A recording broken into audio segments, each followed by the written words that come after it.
नमस्ते दोस्तों, मेरा नाम चंदू है। मैं एक शराबी हूँ। आप सबका स्वागत है रिवाइवर ग्रुप थाने की ऑनलाइन जूम अल्कोहलिक्स अनोनिमस की मीटिंग। हम हर फ्राइडे को 9 से 10:30 बजे मिलते हैं और 12 स्टेप्स और 12th एडिशन पर रीडिंग करते हैं। तो मैं पहले प्रियम्बल पढ़ लेता हूँ। ए preamble. Alcoholics Anonymous is a fellowship of people who share their experience, strength, and hope with each other that they may solve their common problem and help others to recover from alcoholism. The only requirement for membership is a desire to stop drinking. There are no dues or fees for AA membership. We are self-supporting through our own contributions. AA is not allied with any sect, denomination, politics, organization, or institution, does not wish to engage in any controversy, neither endorses nor opposes any causes. Our primary purpose is to stay sober and help other alcoholics to achieve sobriety. दोस्तों, हम चौथे step पे हैं। Reading हमारी और discussion चालू है। तो पिछले हफ्ते हमने पेज 52 पे रोका था और आज हम वहीं से कंटिन्यू करेंगे। तो मैं रीडिंग करता हूँ और उसके बाद भूषण और लकी उस पे शेयर करेंगे।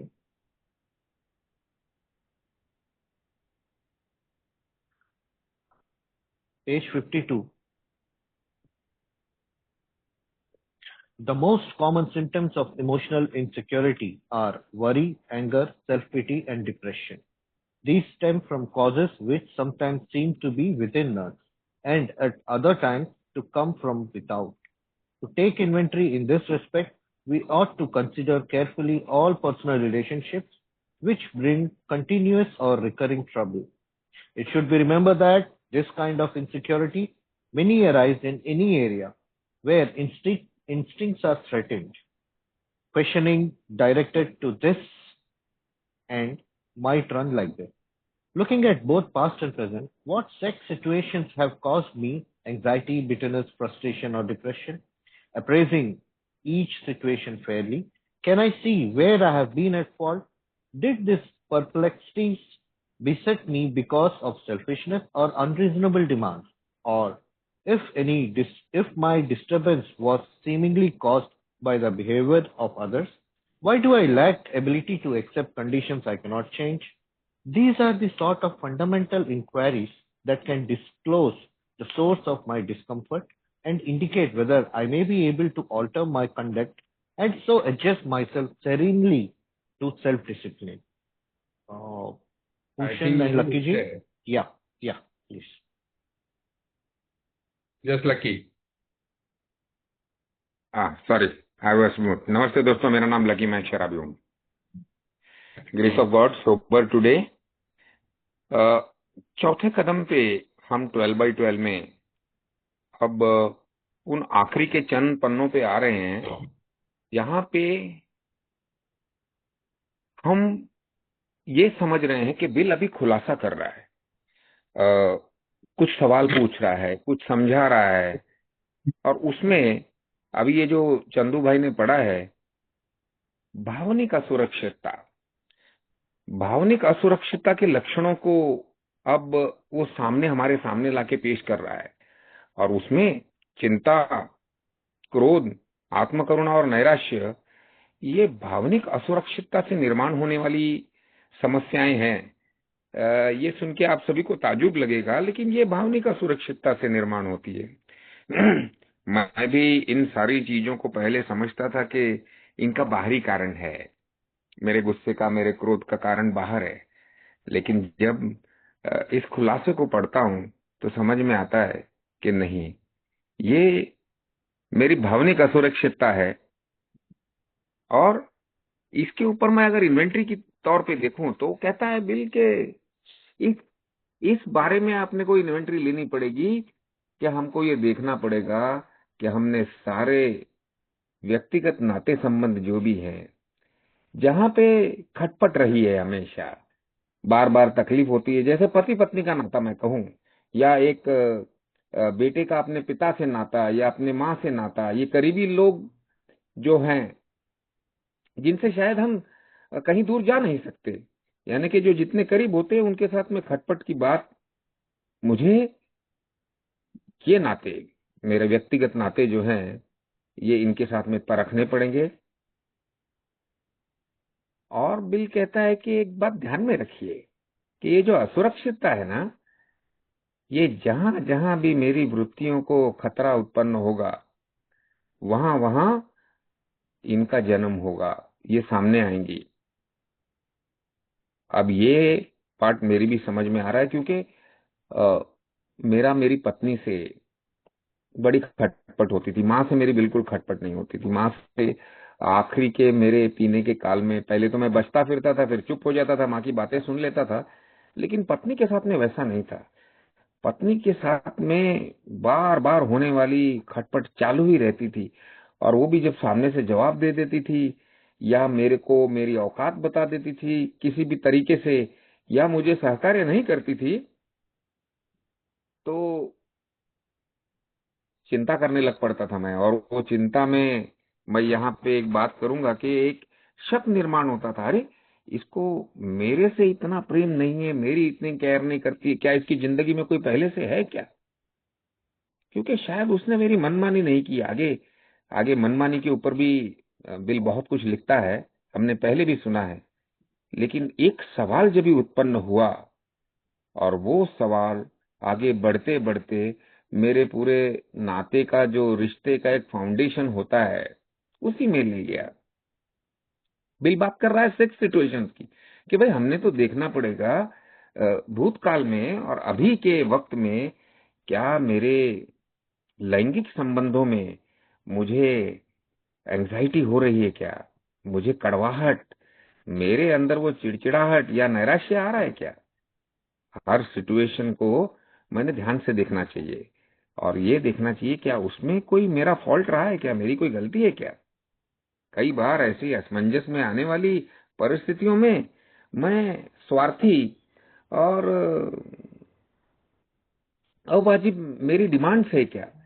अब जब मैं मेरे नाते संबंध को देखता हूँ, भावनिक असुरक्षितता को देखता हूँ, उसमें से हुए छोटे से किसी खटपट में मेरी इच्छा पूरी नहीं हुई, जैसे बिल कहता है ना कि अनरीजनेबल डिमांड्स, और उसमें बड़े हंगामे किए हैं दोस्तों मैंने। छोटी सी बात का बतंगड़ बनाना, ये हमारे जीवन में अगर बार बार होता है, तो वो छोटी सी बात के पीछे क्या क्या बारूद है, वो बारूद बिल हमको दिखाने की कोशिश कर रहा है।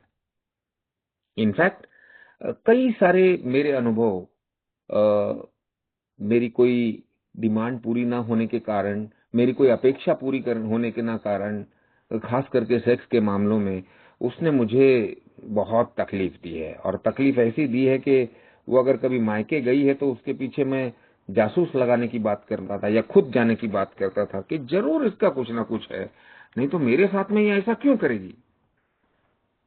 और उनसे जो तकलीफें हुई हैं, जो तांडव हुआ है, वो मैंने भोगा है, और मैंने और लोगों को उसके अंदर घसीटा है। फिर वो झमेलों में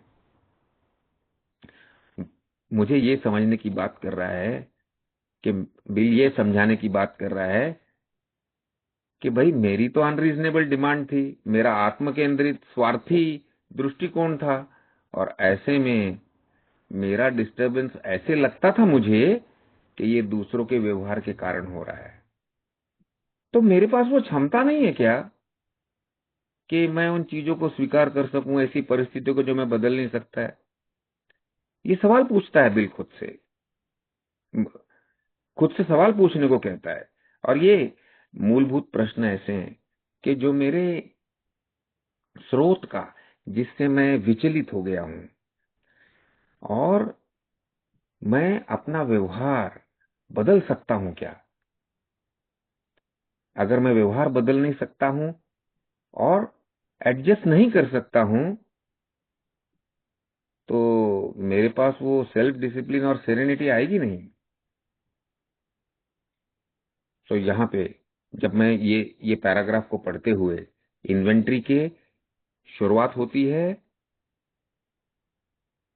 भावनिक असुरक्षितता से, और भावनिक असुरक्षितता से आते आते सवालों में भाई सेक्स की एक सिचुएशन का उसने एक उदाहरण दे दिया, और क्या सही उदाहरण मेरे लिए लगा है, क्योंकि बात करते करते मुझे कई सारे अनुभव ध्यान में आते जा रहे हैं, आते जा रहे हैं, आते जा रहे हैं, और मेरे पास वो क्षमता नहीं थी परिस्थितियों को स्वीकार करने की, उनको समझने की, और ऐसे में जो होता आया वो और निराशाजनक ही था मेरे लिए, उपद्रवी था मेरे लिए। Yes Bhushan. Thank you lucky. नमस्ते भाइयों, मेरा नाम भूषण है, मैं एक शराबी हूँ। भगवान की हाय कृपा, भूषण। अल्कोहलिक्स एनोनिमस की मदद, आज का दिन शराब के पहले गुट से दूर हूँ और एंजॉय कर रहा हूँ दोस्तों। ये जो चौथे कदम में जो एक इंट्रोस्पेक्शन, एक जो यादें ताजा करने की, अपने अंदर के जख्म जो हुए थे वो जख्म को दोबारा अनुभव करके उनको आज एक ऑब्जेक्टिवली एनालाइज करने का जो ये मौका मिल रहा है, बड़ा खूबसूरत अनुभव है ये। यहाँ पर बिल कहता है सिम्टम्स ऑफ इमोशनल इनसिक्योरिटी, यानी अगर मैं किसी नए सदस्य को पूछूं कि भाई तेरे को इमोशनल इनसिक्योरिटी है क्या, तो शायद वो समझ नहीं पाएगा। या मैं उसको सवाल पूछूं, चलो तेरे को लगने वाली इमोशनल इनसिक्योरिटी एक पन्ने पर लिख कर निकाल, तो शायद वो लिख नहीं पाएगा, क्योंकि द वर्ड, जो वो शब्द है, जो जिस प्रकार से उसे प्रेजेंट किया है, शायद वो उसकी गहराई तक अपने आप को लेके जाने के लिए आसान नहीं है। इसके लिए बिल कहता है कि इमोशनल इनसिक्योरिटी को अगर जानना हो, आपके अंदर इमोशनल इनसिक्योरिटी को अगर पहचानना हो, तो उसकी सिम्टम्स, कॉमन सिम्टम्स, कोई भी बीमारी होगी तो वो बीमारी की सिम्टम्स होती है। आपको फ्लू हुआ है तो सर्दी है, खांसी है, बुखार लग रहा है, ये सिम्टम्स से पता चलता है कि आपको फ्लू है। वैसे इमोशनल इनसिक्योरिटी की सिम्टम्स क्या है, तो उसने बताया है 4: worry, anger, self pity and depression. तो अगर मैं एक कागज लेता हूं और वो कागज के ऊपर लिखता हूं वरी, और मेरे संबंधों की तरफ अभी देखता हूं कि मेरे जो भी रिश्ते हैं, मेरे फैमिली में हो, मेरे फ्रेंड्स में हो, मेरे बिजनेस में हो, मेरे एम्प्लॉयर्स में हो, मेरे कलीग्स में हो, ये सब में से वरी मेरे को कौन से रिश्तों के बारे में लग रही, कौन से रिश्तों के प्रति मेरे को चिंता लग रही है कि ये रिश्ता बिगड़ने वाला है या बहकने वाला है या मेरे हाथ से छूटने वाला है। उसी प्रकार से दूसरा शब्द उन्होंने दिया है एंगर। एंगर डाल दिया तो ये सभी जो मेरे रिश्ते हैं, दुनिया भर के जो रिश्ते हैं, फॉर पीपल, प्लेसेस, इवेंट्स, जो भी मेरे रिश्ते हैं, उनमें से कौन से ऐसे हैं जो मेरे में खुन्नस पैदा करते हैं, एंगर पैदा करते हैं। तीसरा है सेल्फ पिटी, यानी कौन से रिश्तों को देखकर मुझे पुअर मी, यार मेरे साथ में अन्याय हुआ, मैं ही क्यों ऐसा हुआ, मेरा ही साला क्यों ऐसा हुआ, ये लगता है। और चौथा उन्होंने कहा है डिप्रेशन, यानी मैंने खो दिया, मैं अभी कुछ नहीं कर सकता, अब मैं कंप्लीटली हतबल हो चुका हूं। इस प्रकार के विचार कौन से रिश्तों में आते हैं। अगर ये 4 को पैरामीटर करके मैं लिखता हूं और इमोशनल इनसिक्योरिटी देखता हूं, तो मेरे मेरे पहचान में अगर समझो 100 सवा 100 लोग हैं, तो यह हर व्यक्ति के प्रति इनमें से कोई ना कोई तो भी फीलिंग जो है ये जुड़ जाता है। और ये जो फीलिंग जो है ये जुड़ जिस प्रकार से जाता है, उस प्रकार से मेरे में ये इमोशनल इनसिक्योरिटी क्रिएट करता है। उदाहरण के तौर पर देखते हैं, मैं कई बार शेयर कर चुका हूं कि मैं एक इंट्रोवर्टिश, एक शर्मीला सा लड़का, लड़कियों से बात नहीं कर सकता था, छोटे गांव में पला बड़ा, सडनली बंबई में आ गया। बंबई में आने के बाद में इस शहर की चकाचौंध देख के मैं जैसे बुझ सा गया। मुझे ऐसे लगा यार अपनी कोई हैसियत ही नहीं है ये लोगों के बीच में उठ बैठ करने की, इनके साथ में बात करने की, इनका वो स्टाइलिश इंग्लिश बोलना, वो बम्बईया हिंदी, और मैं मराठी मीडियम में पढ़ा लिखा लड़का, मुझे लगता था कि ये मेरे पहुंच के बाहर है। अब ये जो पहुंच के बाहर वाली जो इशू है, इसके वजह से कुछ फीलिंग्स मेरे अंदर थी। पहली तो वरी कि ये लोग मुझे एक्सेप्ट नहीं करेंगे। ये जो convent educated hi hello English music पे नाच गाने करने वाले लोग हैं, ये मुझे एंगर नहीं, ये मुझे स्वीकार नहीं करेंगे, इस बात की चिंता लगती थी। फिर मुझे गुस्सा आता था मेरे माँ बाप के ऊपर कि साला इन लोगों ने मुझे मराठी मीडियम स्कूल में क्यों डाला। ये बाकी सब लोगों के माँ बाप ने देखो कैसे उनको कॉन्वेंट में डाला, सब कैसे फाड़ फाड़ फाड़ इंग्लिश बोलते हैं, और मैं साला मराठी मीडियम में, वो भी छोटे छोटे गाँव में पढ़ा भला। ये मेरे माँ बाप की वजह से ये अन्याय मेरे ऊपर हुआ है। फिर तीसरा फीलिंग आया सेल्फ पिटी। यार, अब मैं परमानेंटली इन लोगों से कम ही रहूंगा। मैं इनके जैसा नहीं बन पाऊंगा, मैं इनके बीच में कभी भी उठ बैठ नहीं कर पाऊंगा। भले मैं इनके बीच में आकर रहता हूं, मेरे बाप की पोजीशन की वजह से मैं इनके बीच में का आकर हिस्सा बना हूं, लेकिन मैं इनके जैसा नहीं बन पाऊंगा। और उसके बाद में आता है डिप्रेशन।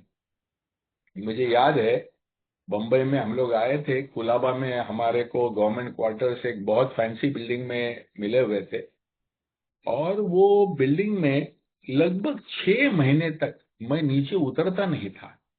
मैं बिल्डिंग के बालकनी में खड़ा होके, मैं, हम लोग 8वें माले पर रहते थे, बालकनी में खड़ा रहकर मैं नीचे बच्चों को खेलते देखता था। सामने कुपरेज ग्राउंड था, वहां पर फुटबॉल की मैचेस देखता था, लेकिन मैं नीचे उतरता नहीं था। मैंने अपने आप को एक कोष में बंद करके रखा था। अब ये मेरी पर्सनैलिटी, यानी कि मैंने ही अपने ही मन में अपने आप को दोषी करार दे दिया है कि मैं वर्थवाइल नहीं हूं। मैंने ऑलरेडी दोषी मेरे माँ बाप को ठहरा दिया है कि इनकी वजह से मेरा ऐसा हुआ है, और अब मेरा कुछ नहीं हो सकता। इसके लिए मैं कुछ करने के लिए तैयार भी नहीं हूं। इस अवस्था में मैं फंस चुका था। धीरे धीरे धीरे मेरे माँ बाप ने धक्का मार मार के मुझे बाहर जाने को सिखाया, और मैं नीचे जाने लगा, लोगों में मिलने लगा, खेलने लगा। क्रिकेट मेरा फेवरेट गेम था, टेबल टेनिस मैं अच्छी तरह से खेलता था। तो ये मेरे कॉमन कनेक्टिंग ग्राउंड हो गए। इसके वजह से मैं लोगों के साथ में जुड़ने लगा। लेकिन वहां पर जो लड़के लड़कियां थी, उनमें से सब जो लड़कियां थी वो सभी कॉन्वेंट एजुकेटेड थी, और उनके साथ में बात करने की मेरे अंदर हिम्मत नहीं होती थी। तो मैं जो मराठी लड़के थे उन्हीं के बीच बीच में रहता था, और ये लड़कियों को अवॉइड करता था। धीरे धीरे धीरे मैंने अपने आप को, मेरा एक दोस्त था जिसने बोला कोई बात नहीं, तू मेरे साथ इंग्लिश में बात करना शुरू कर, धीरे धीरे धीरे तू सुधर जाएगा। मेरा बड़ा भाई था जो सेंट जेवियर्स कॉलेज में पढ़ता था, काफी अच्छी इंग्लिश वगैरह बोलता था। उसने मुझे बोला तू अंग्रेजी नॉवेल्स पढ़ना चालू कर, उससे भाषा सुधर सुधर जाती है। धीरे धीरे धीरे मैंने अंग्रेजी में बोलना शुरू कर दिया, मेरे दोस्तों के साथ में, मेरे भाई के साथ में, और मैं थोड़ा सा पॉसिबल अंग्रेजी बोलने लगा। इस दौरान मुझे एक लड़की पसंद आ गई, और वो लड़की को भी मैं पसंद आ गया। मैं दिखने में ठीक ठाक था, भले मेरी अंग्रेजी कच्ची थी, लेकिन मैं अपने आप को कैरी करने को सीख गया था। हम लोग दोनों साथ में आ गए, हम दोनों का रिश्ता बन गया, और लगभग 2 साल हम लोग एक दूसरे के साथ में एक स्टेडी रिलेशनशिप में चल रहे थे। अब जैसे हम लोग करीब आ गए, तो उसको इम्प्रेस करने के हेतु मुझे अपनी अंग्रेजी ज्यादा इंप्रूव करनी थी।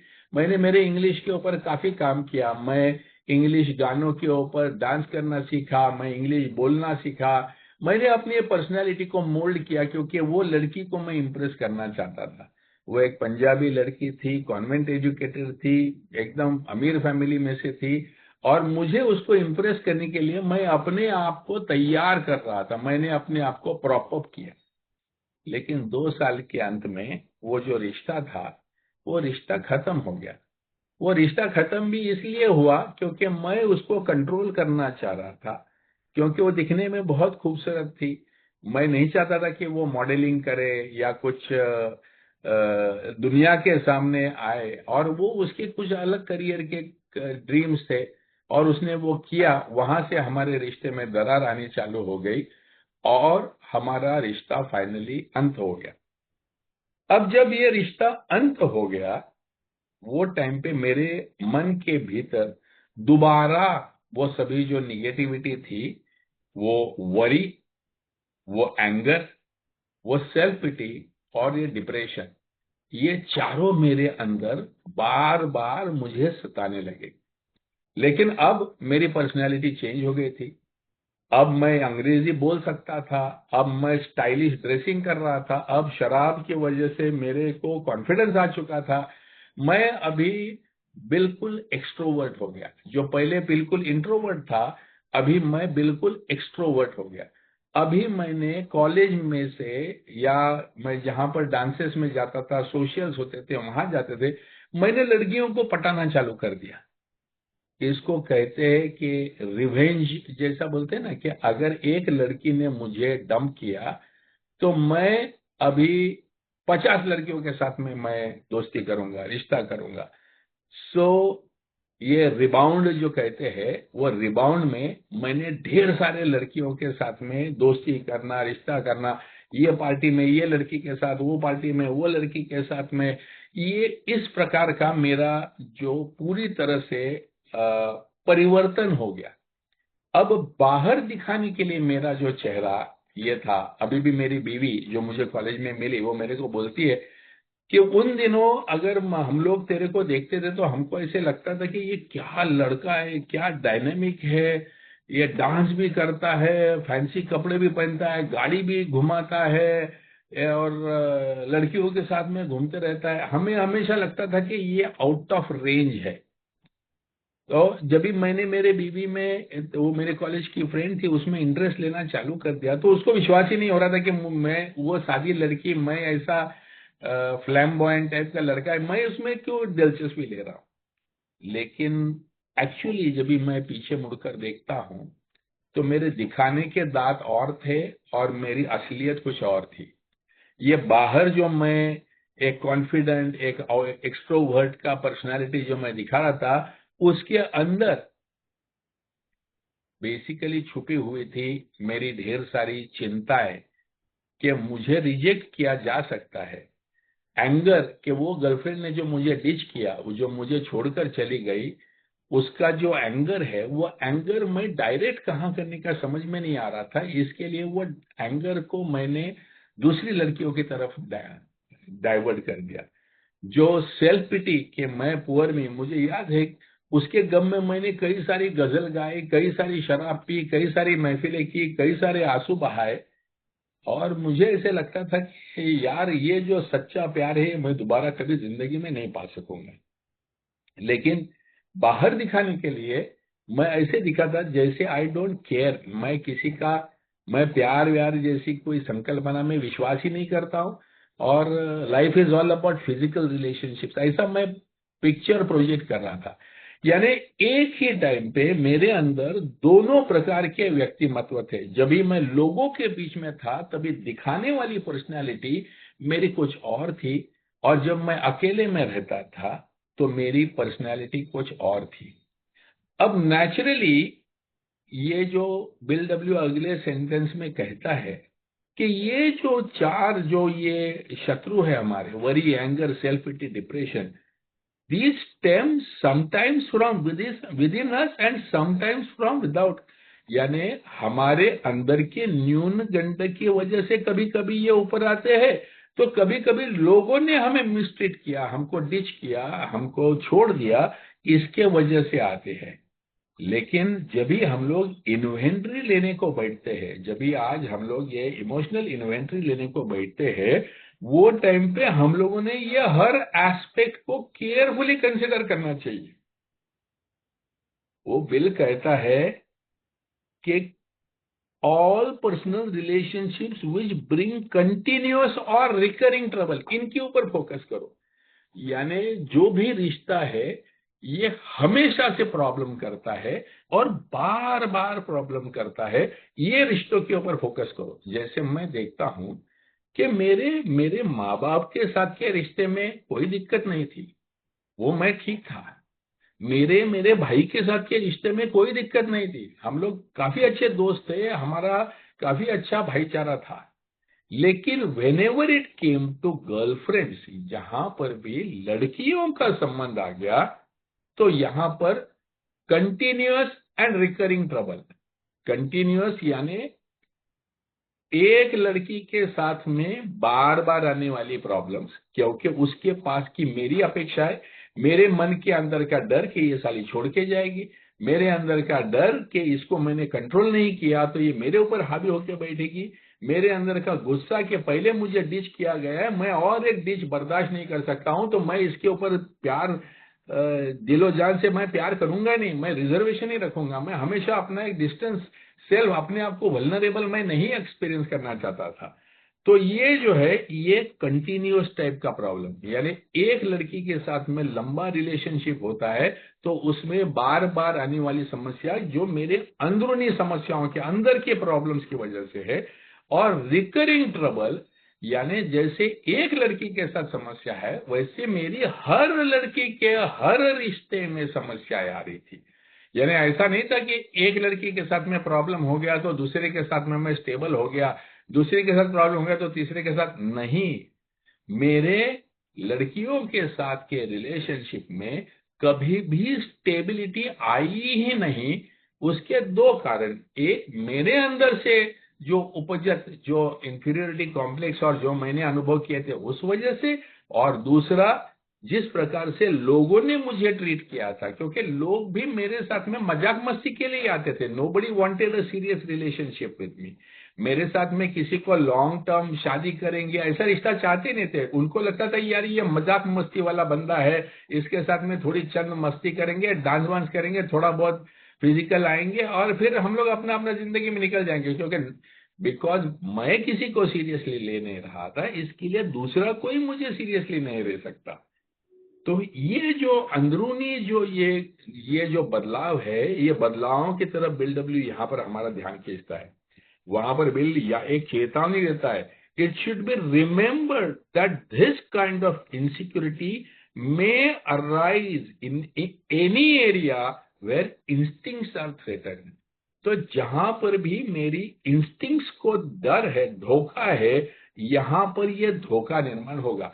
जैसे अभी हम लोगों ने देखा कि मेरे सेक्स इंस्टिंक्ट को या मेरी सोशल इंस्टिंक्ट को या मेरी सेल्फ प्रिजर्वेशन की इंस्टिंक्ट को जहां पर धोखा निर्माण होता है, वहां पर ये इंस्टेबिलिटी निर्माण हो ही जाती है।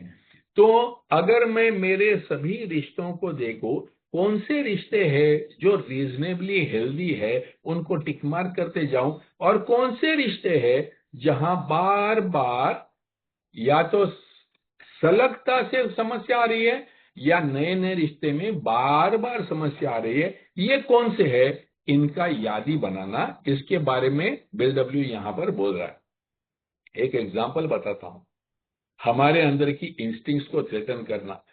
तो मेरी शादी होने को जा रही थी, अभी जो मेरी बीवी है उसके साथ में, और तब तक मैं पूरी तरह से शराबी बन चुका था। मेरे पीने के बारे में सबको पता था।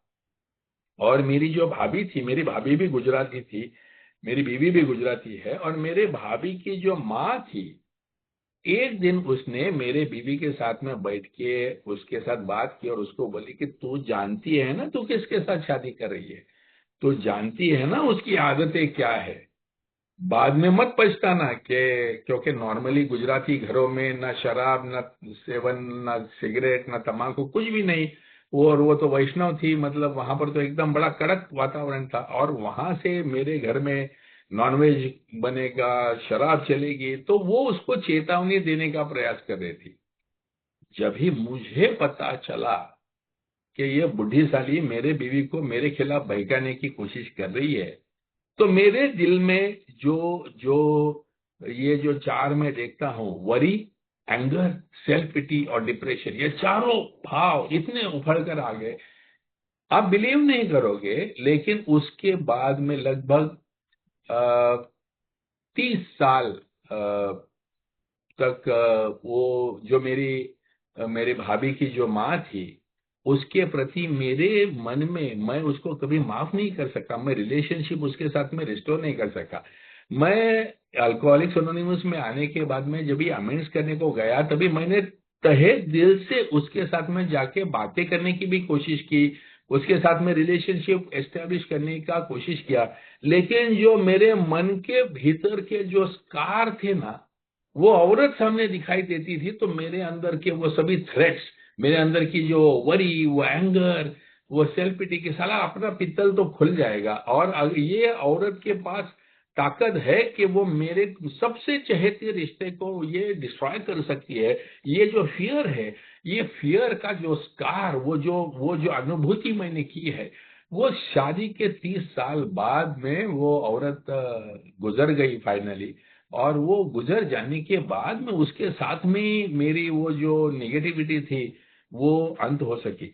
अभी अगर हम लोग देखते हैं कि बिल डब्ल्यू कहता है, questioning directed to this end might run like this. Bill W कुछ सवाल यहां पर देता है कि looking at both past and present, पुराने रिश्ते और अभी के रिश्ते, ये दोनों को देखते हुए ऐसे कौन से लैंगिक संबंध है, सिचुएशंस है, जिन्होंने मुझे एंजाइटी, बिटरनेस, फ्रस्ट्रेशन और डिप्रेशन क्रिएट किया है। तो ये जब भी मैं देखता हूं, यहां पर मेरी शादी होने जा रही है, और ये शादी होने को जा रही है, सब लोग मेरे बीवी को चेतावनी दे रहे हैं कि तू बेवड़े के साथ शादी कर रही है, संभाल ले। लेकिन वो प्यार में पागल थी, उसको आइडिया ही नहीं था एक्चुअली मैं इस प्रकार से पीता हूं। और मैं जानता और मैं चाहता था कि उसको ये आइडिया नहीं लगे, क्योंकि वो टाइम पे मैं सीरियसली मानता था कि शराब मैं बंद कर दूंगा, शादी के बाद में मैं जिम्मेदार जिंदगी जीऊंगा। लेकिन ये जो दौर था, लगभग एंगेजमेंट से लेके मैरिज तक का 1 साल का दौर था, ये इसमें कई सारे लोगों के बारे में ये एंजाइटी, ये बिटरनेस, ये जो निगेटिव बात करने वालों के प्रति फ्रस्ट्रेशन और डिप्रेशन की, साला मेरा ये एक रिश्ता बनते बनते ये साले लोग बिगाड़ डालेंगे, ये जब भी मैं देखता हूं। सो शादी तो हो गई, शादी होने के बाद में वो एंजाइटी चली गई, वो डिप्रेशन चला गया, वो फ्रस्ट्रेशन चला गया, वो बिटरनेस चला गया, जैसे मैंने कोई प्राइज जीत लिया हो, जैसे मैंने कोई अवार्ड हासिल किया हो। अब मेरे मन में से वो सब चला गया, क्योंकि वो जो मैं एक रेस जो समय के खिलाफ दौड़ रहा था, ये रेस मैंने जीत ली, शादी हो गई, बीवी मिल गई। अभी दूसरा एंड मेरा कि मैं अभी now I started taking her for granted. शादी के तीसरे महीने में ही मेरे ऑफिस में एक लड़की थी, मेरी उसके साथ में दोस्ती हो गई। यहाँ पर नई बहू है घर में, नई मेरी बीवी है घर में, और मैं ऑफिस के ये नए लड़की के साथ में दोस्ती बनाने में लग गया था। क्यों? क्योंकि एक तो मैंने रिश्ता जीत लिया। अब मेरी पर्सनैलिटी पिछले 5-7 सालों में ऐसी बन गई थी कि किसी भी एक रिश्ते में ज्यादा टाइम रहना ही नहीं है। मेरी रिलेशनशिप्स ये रिकरिंग प्रॉब्लम वाली रिलेशनशिप्स थी, कि कोई लंबा रिश्ते की मेरे मन की तैयारी नहीं थी। मेरे को ऐसे लग रहा था कि सभी रिलेशनशिप्स ये हमेशा एक शिकार है, लड़की ये उसको जीत लेना, अपने हवस में कर लेना, ये एक शिकार है, और ये शिकार करके मुझे उसको जीत लेना है। और जीत लेने के बाद में करते क्या है वो थोड़ी मालूम है। मैं थोड़ी लाइफ पार्टनर ढूंढ रहा था, मैं थोड़ी लॉन्ग टर्म रिलेशनशिप की मेरे में कैपेबिलिटी नहीं थी, मेरे में वो एबिलिटी नहीं थी। मेरे को तो सिर्फ लड़की को हासिल करना, यही मैं जानता था। सो अगर मैं देखता हूं कि अगले सेंटेंस में बिल कहता है, did this perplexities beset me because of selfishness और अनरीजनेबल डिमांड्स।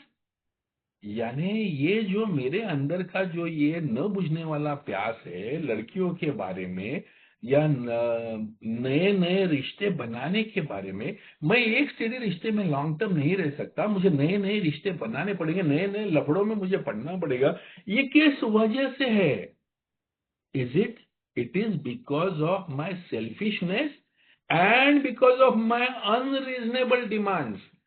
ये रीजनेबल डिमांड नहीं है। आम आदमी एक अच्छी लड़की को सिलेक्ट करके उससे शादी करके उसके साथ में फैमिली बनाता है, जिंदगी बिताता है। मेरी अनरीजनेबल डिमांड्स है, तो मुझे एक से समाधान ही नहीं है। मुझे जो वो पहली लड़की ने जो डिच कर दिया, उसका जो मेरे अंदर का बैठा हुआ जो एक इमोशनल इनसिक्योरिटी है, वो इमोशनल इनसिक्योरिटी हमेशा ही मुझे सर्च मोड पे ही रखेगा। फिर शादी के 25 साल हो, 15 साल हो, या आज मैं 62 ईयर्स का हो गया हूं, लेकिन क्या मुझे मेरे बीवी को मेरे ऊपर 100% विश्वास है?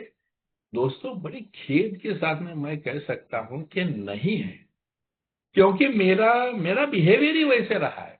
शराब पीते समय छोड़ो, शराब बंद होने के बाद में भी जो मेरे अंदर की जो faulty education, faulty learning, and ये जो फॉल्टी, ये जो इमोशनल इनसिक्योरिटी के जो मैल एडजस्टमेंट है, उसके वजह से आज मैं बूढ़ा हो चुका हूं, लेकिन फिर भी मेरे बीवी को हमेशा ऐसे लगता है कि इसको मेरी नजर के सामने रखना चाहिए, इसको मैं हमेशा मेरे पल्लू को बांध के रखना चाहिए, इसको साले को अकेला छोड़ दिया तो ये अभी भी जाके कहीं पर भी, बंदर है साला जंगल में, अगर इसके हाथ में अगर आग लगा दे दी तो अभी भी जाके जला के आ सकता है। So this is the depth and impact, जो हम लोग कहते हैं ना कि हम लोग इमोशनल इनसिक्योरिटी को बड़े हल्के में से लेते हैं, बट ये इमोशनल इनसिक्योरिटी पूरे जिंदगी के सभी मीनिंगफुल रिश्तों को तहस नहस करने की क्षमता रखती है। तो इसके बारे में बिल डब्ल्यू ने ये बहुत खूबसूरत पैराग्राफ लिखा हुआ है, और अंत में वो कहता है, these are the sort of fundamental inquiries that can disclose the source of my discomfort। इस प्रकार के सवाल अगर अपने आप को प्रामाणिकता से पूछोगे तो अंदर हमेशा एक न बुझने वाली प्यास है, एक डिस्कम्फर्ट है। एक दूसरी खूबसूरत औरत दिखाई दी तो कुछ बेचैनी सी होने लगती है। मैं बूढ़ा भी हो गया हूं, लेकिन अभी चंदू कह रहा था जैसे कि अभी भी मेरा दिल जवान ही है, ऐसे लगता है। अभी भी मेरे से आधी साल उम्र की लड़कियों की तरफ मैं आंख मिचोली खेलने को क्यों लगता हूं। ये जो चीज है, ये चीजों को अगर संयम में लाना है, इसको अगर पहचानना है, और इसको अगर सहमाना है, उसको शांत करना है, तो बड़ा खूबसूरत वाक्य वहां पर बिल डब्ल्यू ने छोड़ा हुआ है कि these are the sources of my discomfort and indicate whether I may be able to alter my own conduct and so adjust myself serenely to self-discipline। कि भाई मुझे ये लफड़े नहीं चाहिए, ये मेरे लिए घातक है, ये मेरी इमोशनल इनसिक्योरिटी से मेरे को ये पगले जैसे ख्याल आते हैं, लेकिन इनसे मुझे बचना है, और बचना है तो मुझे सेल्फ डिसिप्लिन चाहिए। मेरा स्पॉन्सर हमेशा कहता था, Pushan, learn to say bye, you are a very beautiful woman but you are not for me. आप बड़ी खूबसूरत हो, लेकिन आप मेरे लिए नहीं हो, आप किसी और के लिए हो। मेरी सबसे खूबसूरत औरत वही है जो मेरे साथ में है, जो मेरे घर में है। तो ये मेरे मन के ऊपर जो सेल्फ डिसिप्लिन जो है, उसके बारे में बिल डब्ल्यू यहां पर कहता है, मेरा अगर कंडक्ट, मेरा बिहेवियर को अगर कंट्रोल करना है, तो मेरे को बड़े शांत मन के साथ में अपने मन को एक डिसिप्लिन में लाना होगा। ये इलाज भी यहां पर देता है। Thank you very much. Over to next paragraph, Chandu.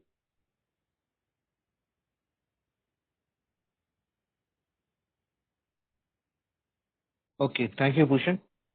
Thank you, Lucky. Suppose that financial insecurity constantly arouses these same feelings. I can ask myself, to what extent have my own mistakes fed my gawning anxieties? And if the actions of others are part of the cause, what can I do about that?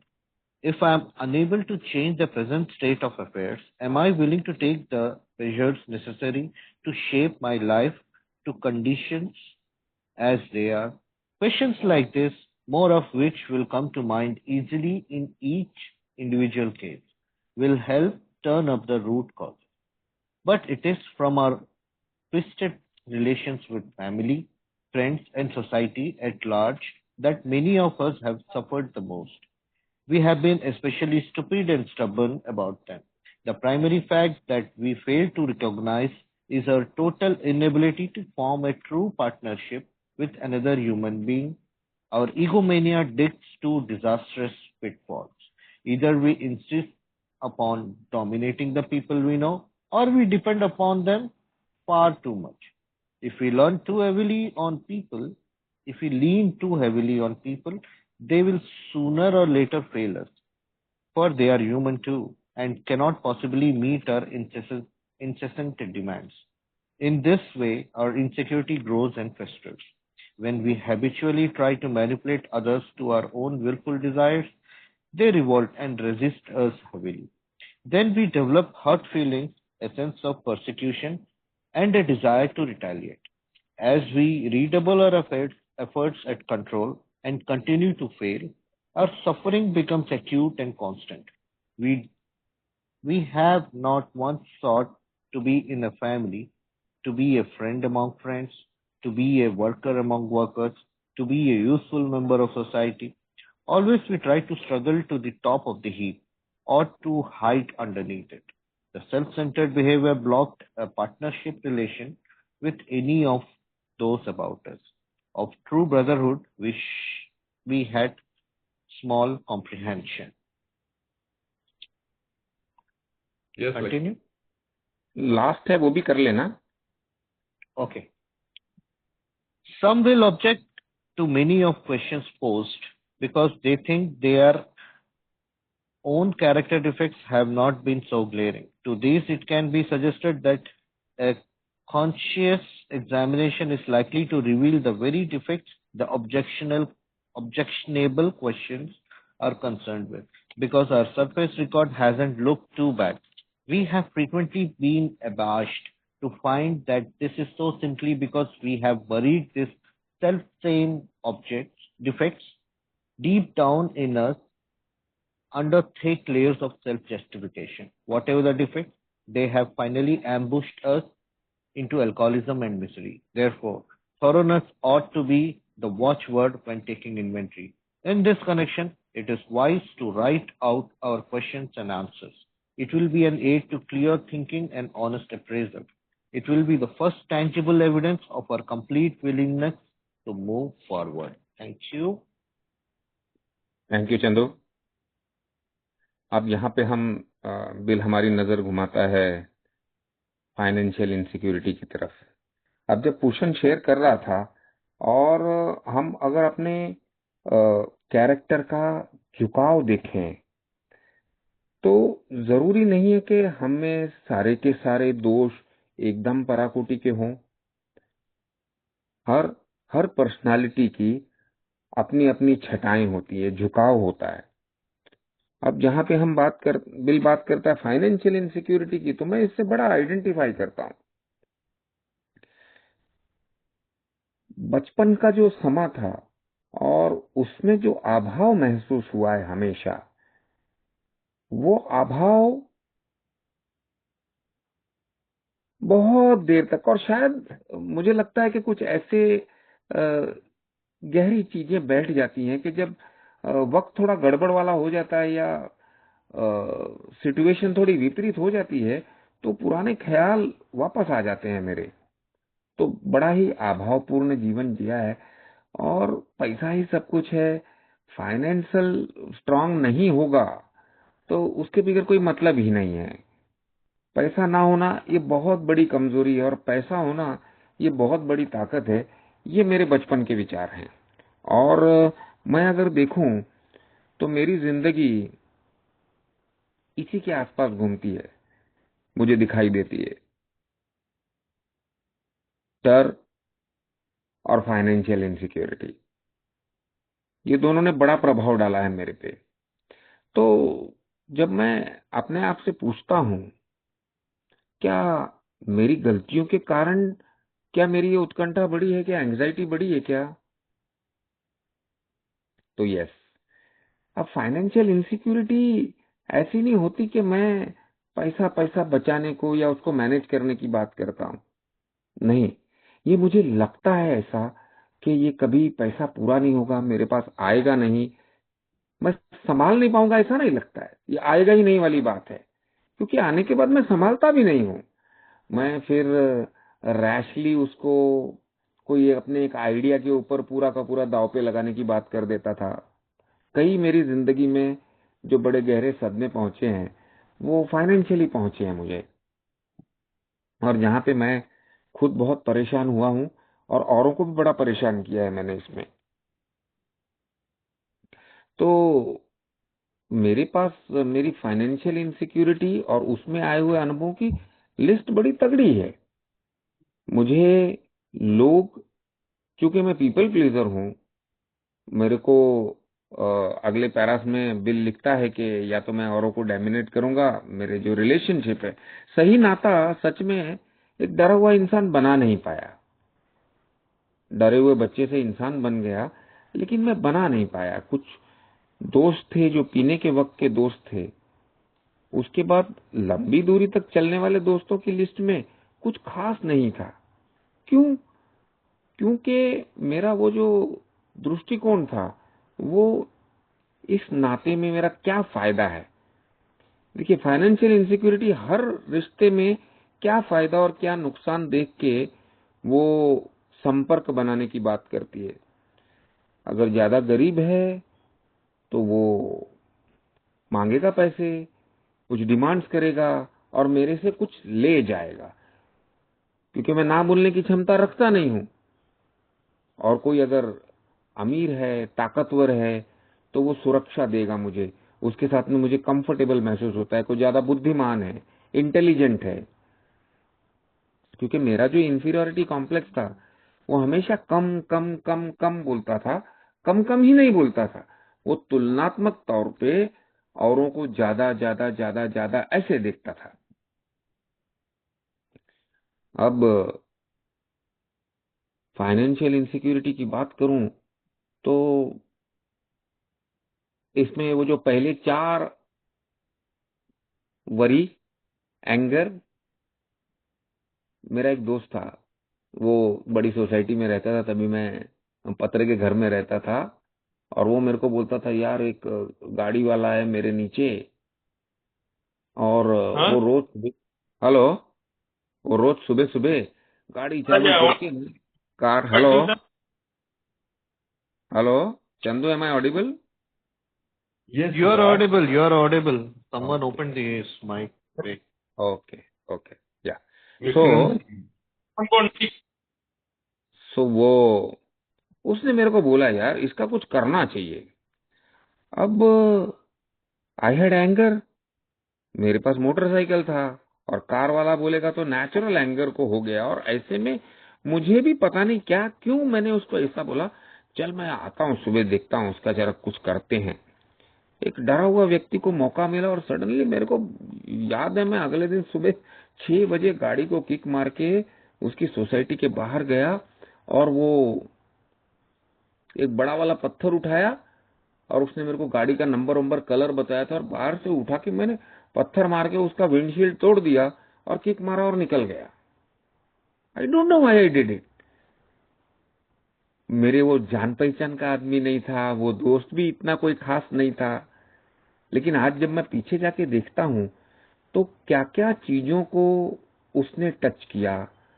उसने मेरी अमीरों के प्रति resentment, जो financially insecure महसूस करते हैं वो हमेशा गुस्से में रहते हैं अपने से तगड़े पैसे वालों के, बिचिंग करने से, पीठ के पीछे से उनके बारे में ये चोरी का माल है वगैरह बोलने से नहीं कतराते। वो पार्ट ऑफ पैकेज है, मुझे अब समझ में आता है, जैसे जैसे मैं अपने अंदर झांकते जा रहा हूँ। और जैसे जब पहली इन्वेंट्री से लेकर के बाद में बहुत सारी कोशिशें हुई, तो उसमें अपने बारे में बहुत कुछ समझ में आया। मैं बता नहीं सकता हूँ ऐसा मैंने क्यों किया, लेकिन किया। शॉर्टकट, मैं जुआ नहीं खेला। अब ना आमतौर के ऊपर मैं बहुत डरा हुआ रहता था, इसके लिए शायद जुआ नहीं खेल पाया, लेकिन जहां पे वाजिब चीजों में पैसा लगाने की बात आती थी, फिर मैं सोचता नहीं था, और बिना सोचे समझे पैसे लगा देना, लोन्स ले लेना। और उसमें फिर कहीं जब बहुत ज्यादा आगे बढ़ने के बाद ऐसा महसूस होता था कि ये टप्पे तो मैंने किए ही नहीं है, ये जरूरी थे, ये पहले सोचना चाहिए था, इसको गहराई से सोचना चाहिए था। तेरे दिमाग में आया, तूने करना था, कर दिया, डाल दिया फैक्ट्री। लेकिन फैक्ट्री डालने के बाद उसको चलाना भी पड़ता है, उसको और पैसे लगते हैं। पूरा प्रोजेक्ट रिपोर्ट किसी के पास से बैठ के बनवाया नहीं।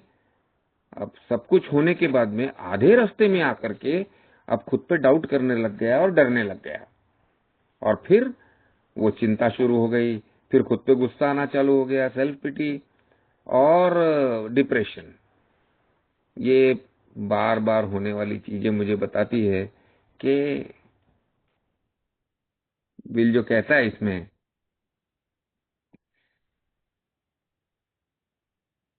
बिल ये कहता है कि ऐसे सवाल मुझे पूछने चाहिए कि क्या मेरी गलतियां मेरी एंजाइटी को बढ़ा रही हैं क्या, या किसी और बाहरी कारण से ये मेरी एंजाइटी बढ़ रही है। मैं इसके बारे में क्या कर सकता हूँ? क्या मैं अपने प्रेजेंट स्टेट ऑफ अफेयर्स में बदलाव ला सकता हूँ? क्या मैं वो बदलाव लाने की इच्छा रखता हूँ क्या, जो मेरी जिंदगी को बदलने की ताकत रखते हैं? इस प्रकार के सवाल मुझे पूछने चाहिए खुद से।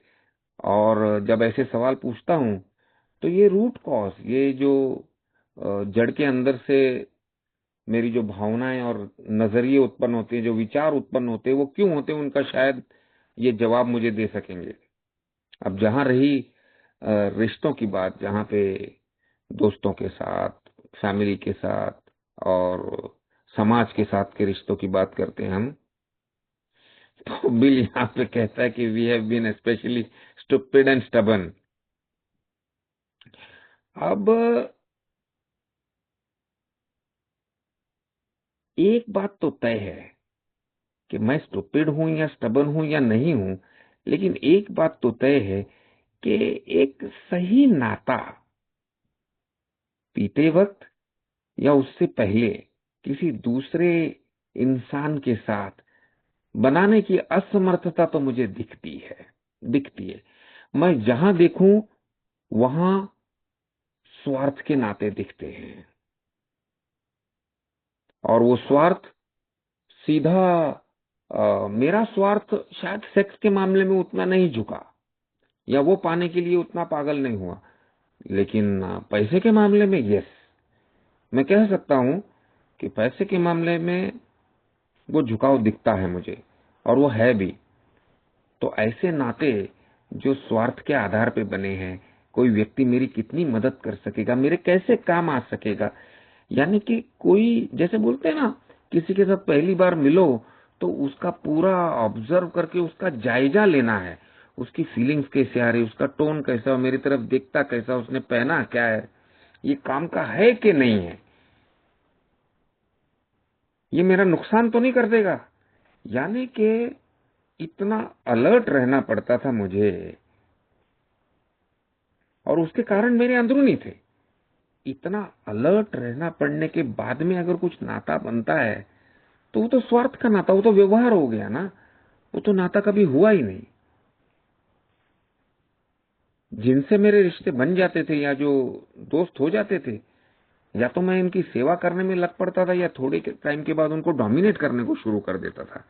डोमिनेशन मैं कम ही कर पाया, मैं ज्यादा चापलूसी और सेवा में लगा रहा, क्योंकि मुझे ऐसे लगता था कि अगर मैं ये सब नहीं करूंगा ना तो कोई मुझसे क्यों संबंध रखेगा, क्यों मेरे को दोस्त बोलेगा यार।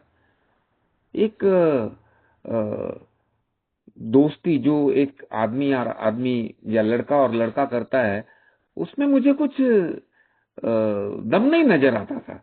मुझे लगता था कि कुछ ना कुछ मुझे तो औरों को दोस्त बनाए रखने के लिए हमेशा करना पड़ेगा। तो अगर ऐसे विचारों से अगर मैं इन नातों की तरफ देखूं तो हमेशा स्ट्रेसफुल ही देंगे ना ये, और हमेशा मैं उनकी अपने आप को स्ट्रेस में डालता रहूंगा कि नहीं यार, अच्छा दोस्त है, उसने अगर कुछ बोला है तो मुझे वो करना है, उसको खुश रखना है, उसके बारे में याद रखना है, और खुद को बिल्कुल ही डोरमैट समझ के आगे बढ़ने की कोशिश करना। ये बार बार होने वाली चीजों की तरफ देखने पे ये समझ में आता है कि भाई मेरा देखने का नजरिया ही गलत था। मैं मेरे अंदर से जो एक दोस्ती करने की जो इच्छा निर्माण होती है, वो शायद वो आम लोगों की, भाई उनके स्वभाव मिलते हैं, उनकी जो हॉबीज हैं वो मिलती है, उनके बहुत चीजें शायद एजुकेशन से लेकर के फ्यूचर की तरफ देखने का, ये सारी चीजें जहाँ पे ज्यादा मिलन होता है वहां पे लोग दोस्त बन जाते हैं, क्योंकि उनके करने वाले काम बहुत सारे एक जैसे होते हैं, स्वभाव एक जैसा होता है। जबकि मैं देखूं तो मैं इसके विपरीत। और जहां जहां पे भी मैंने कुछ मैनिपुलेट करने की बात करी, यानी कि कंट्रोल करने की बात करी, तो वहां पे सामने से जब कन्फ्रंट किया जाता था या चार लोगों में बात पूछा जाता था, तो वो मेरे पे बड़ा हैवी रेस्ट करता था। मुझे ऐसा लगता था कि बड़ी बेइज्जती हो गई यार। और एंड ऑफ द डे मेरी हर नाते रिश्ते में यही महसूस होता था कि यार गलती मेरी ही है। और हर्ट फीलिंग लेकर के कुछ डिजायर रहती थी रिटेलिएट करने की, बट मैं रिटेलिएट कर ही नहीं पाता था, बस उसको दिमाग में ध्यान में ही रखता था। और फिर मेरा कंट्रोल व्यक्तियों को कंट्रोल करने में नहीं समा गया ज्यादा। मैं देखूं तो मेरा उस उस सारे रिश्ते को संभालने के लिए, वो दोस्ती को संभालने के लिए क्या कर सकता हूं मैं, उसके ऊपर मैंने ज्यादा ध्यान दिया है हमेशा। भले उसमें मेरा नुकसान हुआ है, पैसे का नुकसान हुआ है। इनफैक्ट एक मेरे दोस्त ने, मैं उसको कहता था मेरा अच्छा दोस्त है, क्योंकि वो अ, बाकी दोस्तों में सबसे ज्यादा मुझे मुझे चाहता था, यानी कि मेरे साथ रहना पसंद करता था। और मुझे ये डर रहता था कि यार ये अब मेरा बहुत अप्रिशिएट करता है मेरे को, he thinks highly of me. बाकी लोगों के जैसा नहीं है कि वो क्या लकी कैसा करता है, ये रे वो तूने ऐसा क्या कर दिया, वैसा नहीं करता है वो। तो उसके पास से मैं मोटरसाइकिल के पीछे बैठा था और वो मोटरसाइकिल चला रहा था, तो एक रोड के ऊपर कोई लेडी थोड़ा सा इधर की तरफ आ गई, बात करते करते ना मोटरसाइकिल से वो ठुक गई और उसकी पैर फ्रैक्चर हो गया। अब पता नहीं मेरे अंदर से क्या इंस्टिंक्ट जागरूक हुआ, क्या आकस्मिक हुआ, मैं उसको बोला तू बोलना मत, गाड़ी चला रहा, मैं गाड़ी चला रहा हूँ ये बोलना। और मैं कोई खास बड़ा नहीं हूँ, हमारे दोनों के बीच में 6 महीने का फर्क था। और मैंने बोल दिया पुलिस वाले को मैं गाड़ी चला रहा था, मेरा गलती नहीं है, ऐसा वैसा। I try to take up his problems as mine. बाद में वो लंबा चला और फिर वो पैसे वैसे देके हम छूटे। बट आज जब मैं अपने रिश्तों को फिर से इस चौथे कदम के माध्यम से बारकाई से देखने की कोशिश करता हूं, तो ट्विस्टेड रिलेशनशिप रही है उसमें। मैंने रिलेशनशिप को कंट्रोल करने के लिए, न खोने के लिए बहुत कुछ गंवाने की बात की है। और बहुत सारा थकान लेके, मैं स्ट्रेस लेके, जबकि आदमी दोस्तों के पास जाता है तो फ्री हो जाता है, मैं थकान लेके निकलने वाला बात था। तो इसमें ये बोलता है ना बिल जबी, always be try to struggle on top. या तो मैं सबसे अच्छा दोस्त बनना चाहता था, जो मुझे मालूम था मेरे अंदर की इंफीरियरिटी इतनी थी कि मैंने कोशिश भी नहीं की कभी दोस्तों, मैंने कभी कोशिश ही नहीं की। और टू हाइड अंडरनीथ इट, वो लोगों के बीच में जाके पीछे छुपने वालों में से मैं हूं। तो मैं हमेशा छुपता रहा हूं, I have always hidden underneath. और ये बोलता है, इसको भी बिल बोलता है, self centred behaviour block the partnership and relation. अब इतना न्यूनगंड, इतना फियर, और उसके साथ में मैं जीते हुए एक ट्रू ब्रदरहुड वाला बात करता है बिल, ए में आने से पहले और खुद को समझने से पहले। मैं नहीं समझता हूं कि मैंने कभी एक सच्चे ऐसे दोस्ती को या भाईचारे को समझा है। मैं समझ नहीं पाया हूं। आज ये पैरा पढ़ते पढ़ते, खास करके रिलेशनशिप में, मुझे वो सारी बातें वहां की याद आ गई और ये समझ में आ गया कि मेरे रूट कॉसेस क्या थे। मेरे रूट कॉज मेरे अंदर ही थे, रिश्तों में और लोगों में। वो तो रिश्ते दोस्तों वैसे ही होते हैं, दोस्ती ऐसे लोगों से ही होती है, मतलब जिनसे हम दोस्ती करते हैं मेरा नजरिया क्या था, मेरा देखने का ढंग क्या था। आज की तारीख में मेरे पास जो दोस्त हैं वो दोस्ती शायद अलग है। वो दोस्ती शायद ये चौथे कदम पे आचरण करने के बाद में खुद के हेतुओं को सवाल करने की जो बिल ने दिशा बताई है, वो सवाल करते करते आई है। वो निशर्त और वो निरपेक्ष, और जहां पे मैं किसी को बता सकूं या किसी को ऐसा दोस्त बोल के बात कर सकूं, कहीं पे कॉन्फिडेंस दिखा सकूं, वो डर हमेशा हावी ना रहे, ये सारी चीजें मानस पटल पे गुजरती जा रही है। Of true brotherhood we had small, सही भाईचारे का तो हमको कॉम्प्रिहेंशन नहीं था। So Bhushan, I think this relationship with family, friends, and society at large, this has been my Waterloo, I think. True. Financial insecurity, bill W यहाँ पर दो इनसिक्योरिटीज की बात करता है, एक है इमोशनल इनसिक्योरिटी और दूसरी है फाइनेंशियल इनसिक्योरिटी। मैं समझता हूं कि फाइनेंशियल इनसिक्योरिटी के जो मैनिफेस्टेशंस है वो 3 प्रकार के हैं। शराब पीने से पहले मेरे अंदर जो फाइनेंशियल इनसिक्योरिटी थी वो, शराब पीने के दौरान मेरे रेकलेस बिहेवियर, रेकलेस ड्रिंकिंग के वजह से जो निर्माण हुई वो, और तीसरी सोबराइटी में आने के बाद में पीछे किए हुए कांड जो थे उसके वजह से जो मेरे को जो जीरो पे मैं आके खड़ा वहां से दोबारा रीबिल्डिंग ऑफ लाइफ, ये तीसरी। तो बिल डब्ल्यू ने यहाँ पर एक ही पैराग्राफ दिया हुआ है फाइनेंशियल इनसिक्योरिटी को, सेइंग सिंपली कि अगर इमोशनल इनसिक्योरिटी के वही worry, anger, self pity, depression आपको फाइनेंशियल इनसिक्योरिटी में भी लग रहे हैं तो उसके कॉजेस की तरफ वो देख रहा है। लेकिन मैं जब भी अपने ये 3 स्टेजेस की तरफ देखता हूं तो मुझे अपने बारे में बहुत सारा पता चलता है।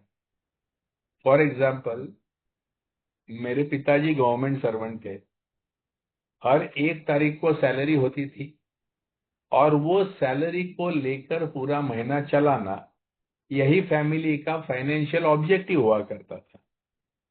मेरे पिताजी थे तो सीनियर गवर्नमेंट सर्वेंट, लेकिन बिल्कुल ऑनेस्ट, एकदम 100% ऑनेस्ट ऐसे गवर्नमेंट सर्वेंट। तो कभी 1 रुपया कभी बाहर का ऊपर का पैसा नहीं आया। तो जो सैलरी आती है उसी में से चलता था। तो हमेशा से ही कभी खाने पीने की कमी नहीं पड़ी, लेकिन कभी मनचाही चीजें भी नहीं मिली। यानी अगर मैं देखता हूं पीछे मुड़कर तो मुझे हमेशा ऐसे लगता था कि बाकी लोगों की जो आर्थिक समर्थता थी उनके हिसाब से हमारी आर्थिक समर्थता ये हमेशा ही कम थी। और ये हमेशा छोटी छोटी चीजों में घर में देखा जाता था। एक typical middle class house hold में जैसे फिक्स्ड इनकम में चलने वाला जो भी घर होता है, हर चीज के पाकिट बने हुए रहते थे। ये दूध का खर्चा, ये ग्रोसरीज का खर्चा, ये किराना बिल। तो ये ऐसा हर चीज का एक फिक्स एनवेलप रहता था, एक वाटअप होता था और उसमें से ही चलता था। इसमें से बचने वाला जो छोटा मोटा सरप्लस था वो मेरे पिताजी की बड़ी कोशिश रहती थी कि वो पैसा बचे, ताकि जब भी हम दोनों बेटे बड़े होंगे तो हमारे एजुकेशन के लिए लगेगा, या कभी तबीयत वगैरह ठीक नहीं रही तो रहेगा। इसलिए सेविंग बेविंग जो है वो छोटा मोटा जो बचता था वो उसमें लगता था। तो कभी हाथ में स्पेयर पैसा कभी था नहीं। अब जब भी मैं कॉलेज में गया और जब भी मैं ये अपनी पर्सनालिटी में जो परिवर्तन बनाना चाहता था, मैं एक एग्रेसिव एक्सट्रोवर्ट पर्सनालिटी बनाना चाहता था, तो ये मेरे को 35 रुपए का पॉकेट मनी था। अब 35 रुपए के पॉकेट मनी में मैं क्या चयन करूंगा, क्या लड़कियों को घुमाऊंगा और क्या शराब पीऊंगा और क्या सिगरेट पीऊंगा, कोई चांस ही नहीं था इतने कम पैसे में हो सके। तो मेरा नेचुरल आकर्षण हमेशा जो मेरे दोस्त मारवाड़ी, गुजराती, पंजाबी जो बिजनेस वाले लोग थे, ऐसे लोगों के प्रति मेरा आकर्षण रहता था। मेरे जो भी मराठी दोस्त लोग थे जो typical middle class salaried background से आए हुए थे, उनका एक अलग ग्रुप रहता था। मैं वो ग्रुप में जाना पसंद ही नहीं करता था। मैं हमेशा से ही ये ग्रुप में रहता था जिनके जेब में हमेशा पैसे रहते थे। ऐसे लोगों के बीच में ही मैं रहना प्रिफर करता था। आज भी जब भी मैं देखता हूं कि मेरे 7 पीढ़ियों में कभी किसी ने बिजनेस नहीं किया, लेकिन मैंने ही बिजनेस क्यों किया? मेरे हिसाब से मेरी जो फाइनेंशियल इनसिक्योरिटी थी कि ये नौकरी मैं करूंगा तो फिक्स्ड पगार में से फिक्स्ड महीना निकालने का और उसी में से छोटा मोटा बचत करने का और फैमिली का संगोपन करने का, ये संकल्पना मेरे को पहले से ही पसंद नहीं थी।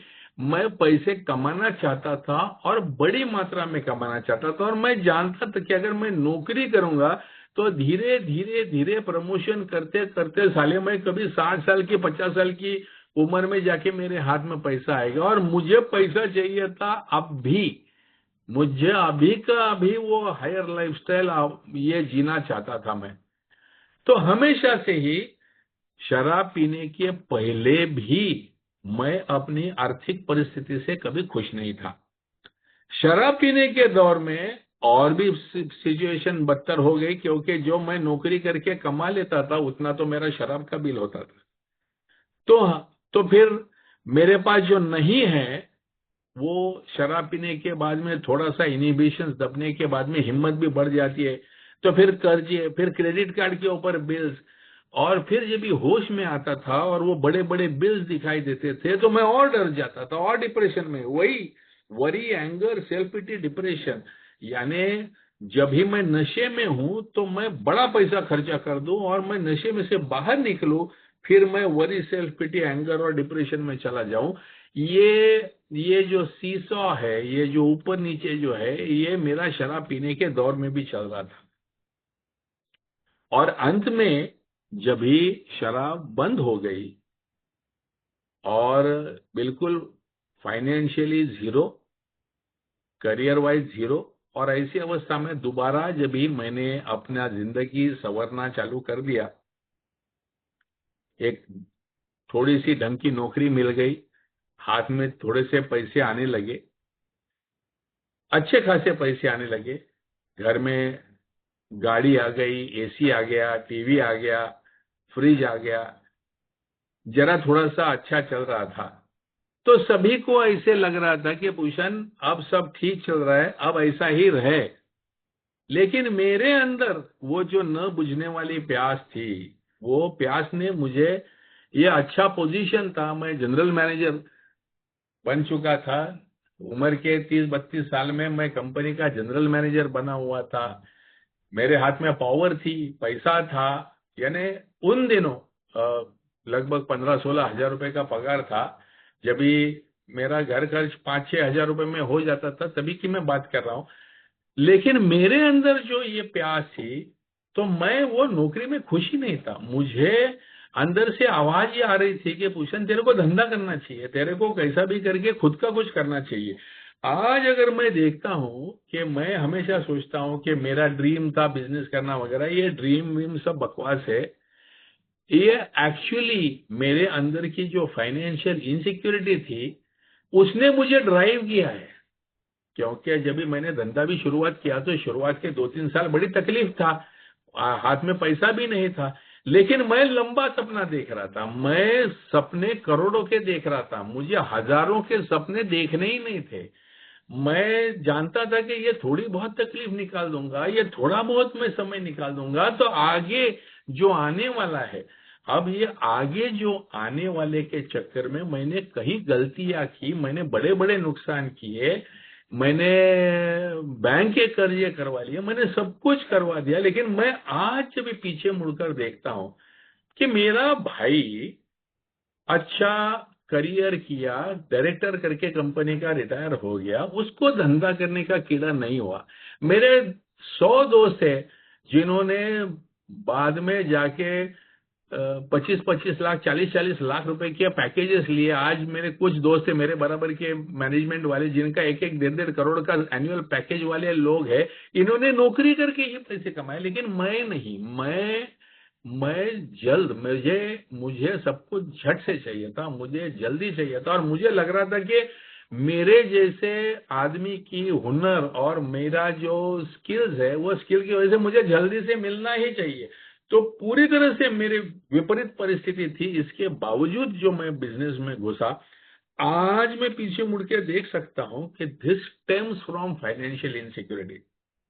यहाँ तक कि मुझे याद है, जब भी मैं बिजनेस चालू करना चाहता था, मेरी बीवी खिलाफ थी, मेरा बाप खिलाफ था, मेरा ससुर खिलाफ था, और मेरे दिमाग में एक किला चल रहा था कि नहीं, मैं ये कर सकूंगा, मैं कर सकूंगा। और फिर मेरी बीवी ने एक एक फाइनल अस्त्र निकाला। वो बोलते, अपन तेरे स्पॉन्सर से बात करते, तेरे स्पॉन्सर ने अगर इजाजत दी तो तू बिजनेस कर ले।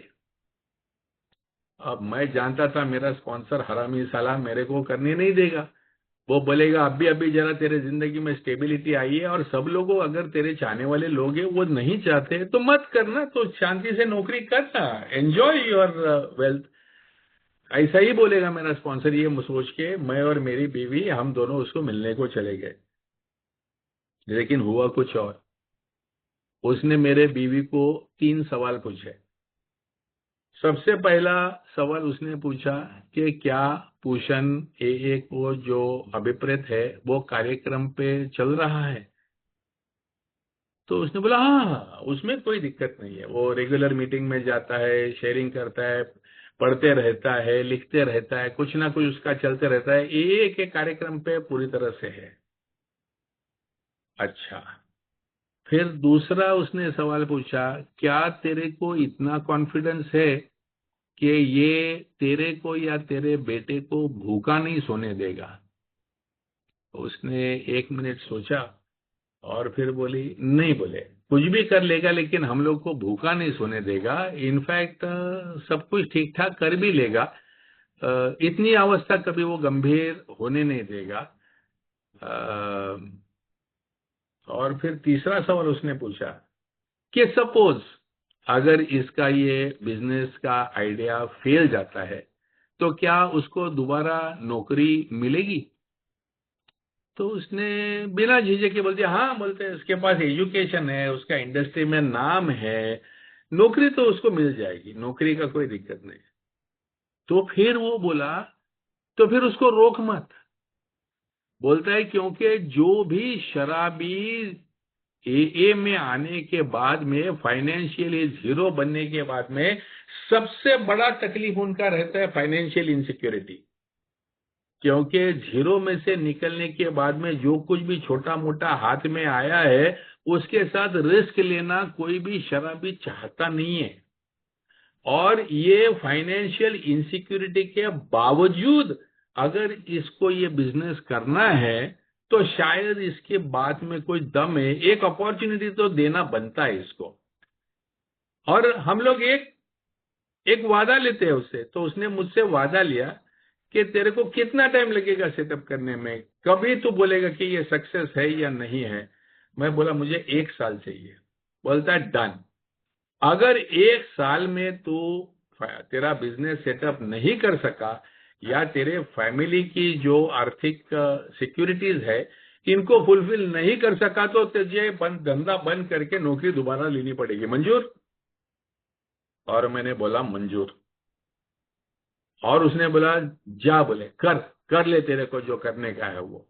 और मेरे बीवी ने भी सरप्राइज कि उस दिन के बाद में उसने कभी मुझे रोका नहीं, टोका नहीं, या निगेटिवली बोला नहीं।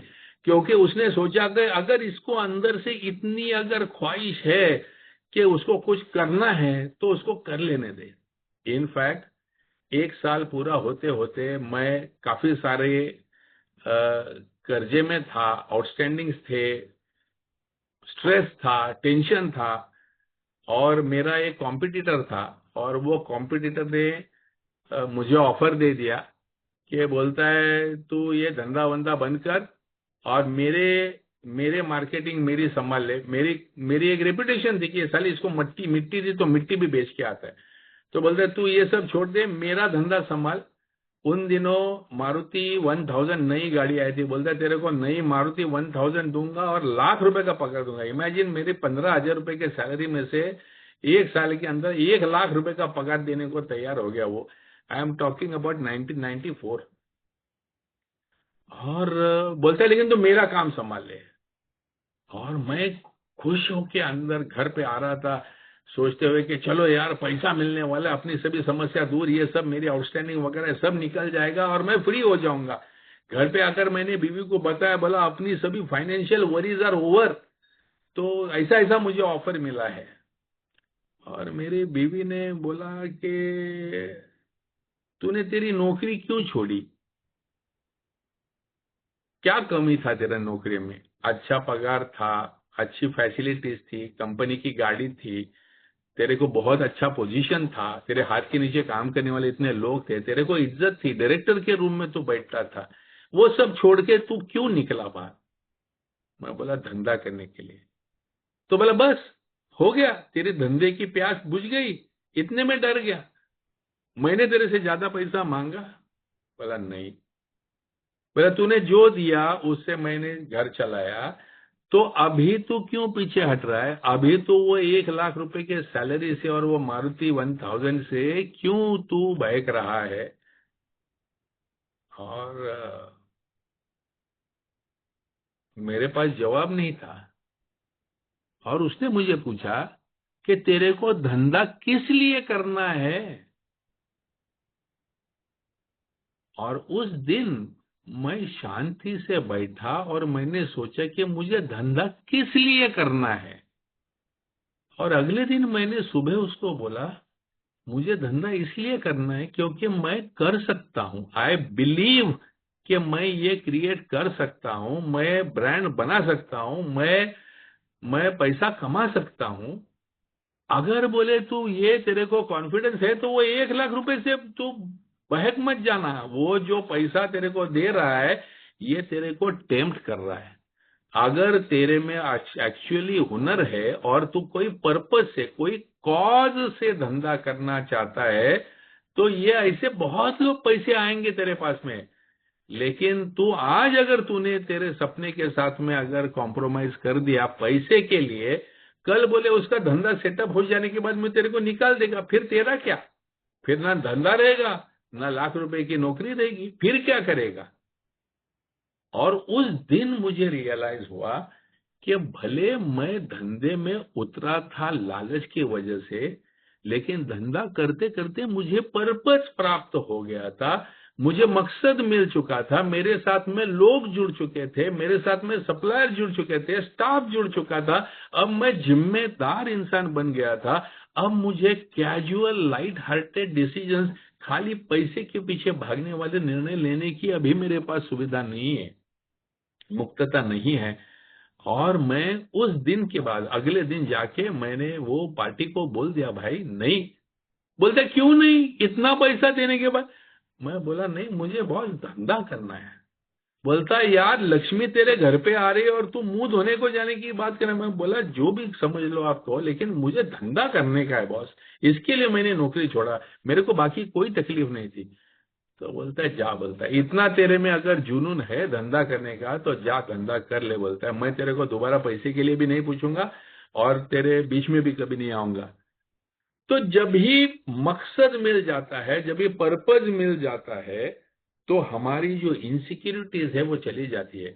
ऐसा नहीं है कि उसके बाद में गलतियां नहीं की। मैंने बड़े बड़े फाइनेंशियल डिजास्टर्स किए, मैंने बड़ी बड़ी गलत इन्वेस्टमेंट्स की, मैंने बड़े बड़े नुकसान कर दिए, लेकिन दोस्तों फिर उसके बाद में मैंने जब भी पैसे के लिए धंधा करना छोड़ दिया और मैंने धंधे के लिए धंधा करना चालू कर दिया, तो लक्ष्मी भी प्रसन्न हो गई और मैंने सोचा भी नहीं था उतना पैसा मिल गया।